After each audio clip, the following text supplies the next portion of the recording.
China వాళ్ళే ఇలాంటి ఫుడ్లు తింటారనుకున్నాను. మన ఇండియాలో కూడా తింటారని నేను ఇప్పుడే చూస్తున్నానండి. ఫుడ్ కోర్ట్‌కొస్తే ఇక్కడ ఉన్నవన్నీ చూశాను. చూస్తే కళ్ళు అసలు భయంతో ఇదైపోయాయి. చూడండి ఈ ఈ చికెన్ థాలీ అట 200 అంట. పంది మాంసం లేని షాప్ అంటూ లేదండి. చూడండి ఇక్కడైతే క్రబ్స్, పంది మాంసము, ఇవేవో పురుగులు ఇవన్నీ కూడా ఇక్కడ అమ్ముతున్నారండి. ఇక్కడ వాళ్ళు ఇవన్నీ తింటారు కదా, ఇవన్నీ కూడా ఇలాగ కట్టెల పొయ్యి మీద పెట్టి అట్లా కాలుస్తున్నారు. ఇక్కడి నుంచి స్టార్ట్ అవుతాయి ఇవన్నీ కూడా. ఇదే షాపులు అనమాట.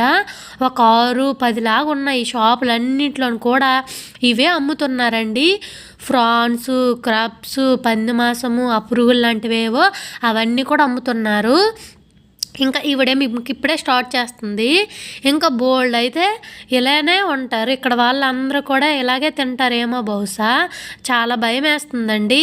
కాకపోతే వామ్మో ఏటమ్మా ఇలాగ కూడా తింటారా అని అనుకున్నాను. ఆ చైనా వాళ్ళే కాదు మన ఇండియాలో కూడా ఇలాగ తింటారని నేను ఇక్కడికి వచ్చాక తెలుసుకున్నానండి. అసలు పంది మాంసం లేని షాప్ అంటూ లేదు. ప్రతి ఒక్కరు కూడా పంది మాంసం ఇక్కడ తింటారేమో బహుశా. చూడండి ఫ్రాన్స్, క్రబ్స్ ఇవన్నీ కూడా అమ్ముతున్నారు. ఇంకా ఏవో సముద్రంలో దొరుకుతాయి కదా అవి కూడా. ఇంకోండి ఇది దీని పేరు ఏదో నాకు తెలియదు. ఇది కూడా కాల్చి ఇక్కడ పెట్టారు గ్రిల్కి అయితే.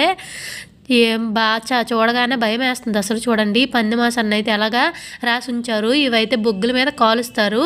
ఇటు సైడ్ అయితే ఇలాగా ఈ గ్రిల్స్కి ఏమో చికెన్ కాల్చి ఇలా ఉంచారండి. చూసారా? ఈ వీడియో కానీ మీకు నచ్చినట్లయితే లైక్ చేయండి. Subscribe my channel. Bye bye.